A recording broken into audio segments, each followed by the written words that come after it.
Hi guys, welcome back to MBA Pulse. The leadership series is going on.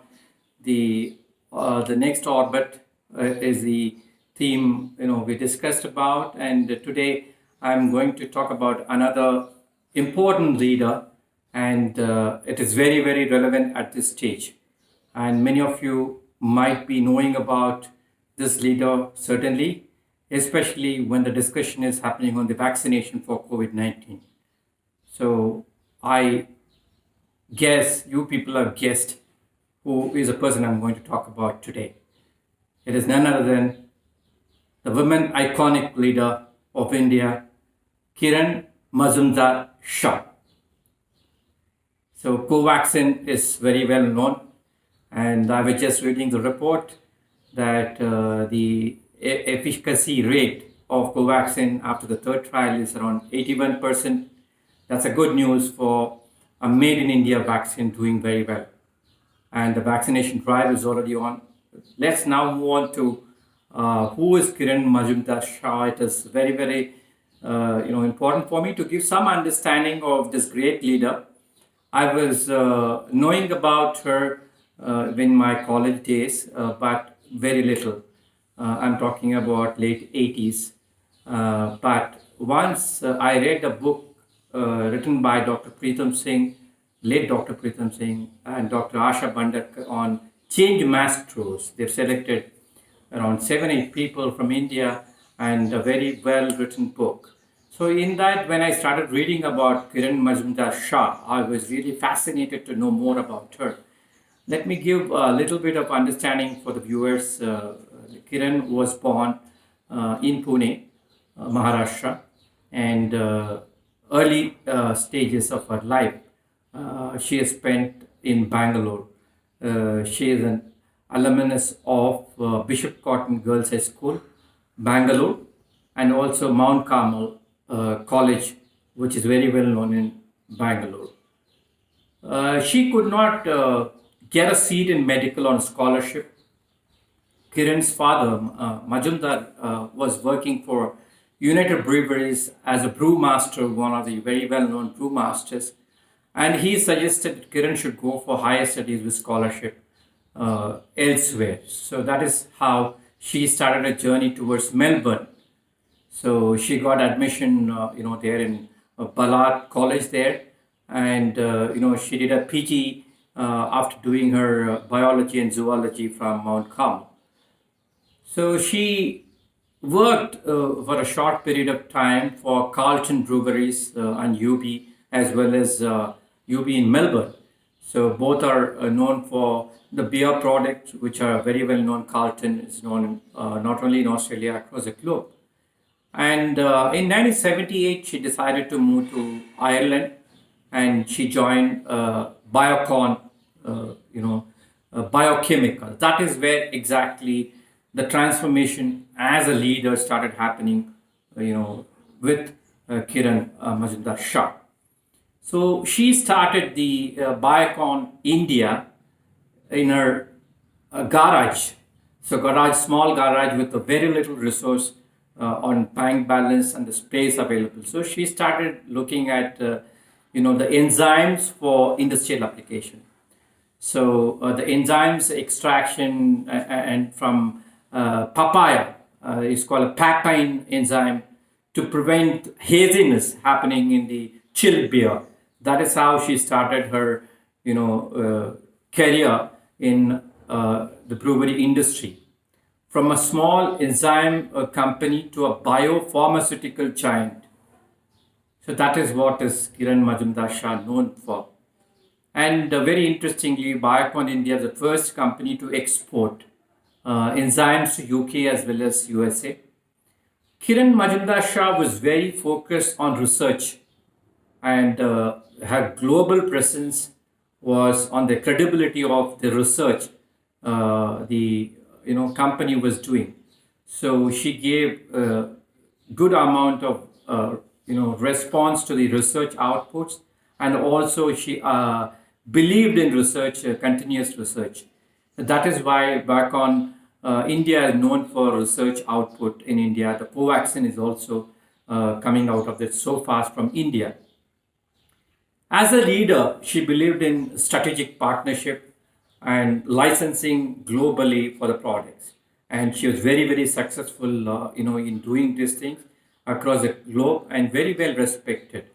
Sometime in the year 1989, the first time the Unilever, the big giants, of industry, corporate world, took 30% of the stake from Biocon, and then they were holding on till 1997. And ICICI bought from them from 1989 in between. So finally, John Shah, spouse of Kiran Majumdar Shah, bought back the stakes of 30%. And Kiran Majumdar Shah also made the huge buzz in 2004 when they went for an IPO, which was a very, very successful IPO in those days. And Biocon is the only Asian company in the top 20 of a biopharma listing in the world. So that's a great, great recognition for an Indian iconic woman who has gone through this kind of journey in her life before she became the chairperson and MD of Biocon India. So she was not only transformational leader, she had a very, very clear vision of whatever she did. If I have to analyze her leadership style, probably she was individualistic, but she was, also very clear about what is to be done. Nurturing is important for organization, but she also believed in capability of building a great team. So she always talked about delivering with capability. So when she was choosing the team, especially the R&D team, the futuristic team, she was very clear on what sort of people should be there, what sort of mindset should be there, and it has to be goal oriented towards research and development. And clinical research, I don't have to talk about. Biocon has been doing for the past 2 decades, and they are most successful company from Indian clinical research as well.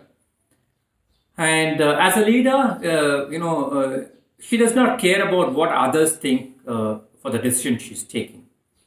And generally, she doesn't follow others. So she's got that grit and the guts to take calls and have, she's got the vision, clear vision, so that she takes a decision appropriate for that situation. So over a period, maybe in the last 10 years, I've observed that from an individualistic, strong leadership and transformation leadership, she's also moved to situational leadership.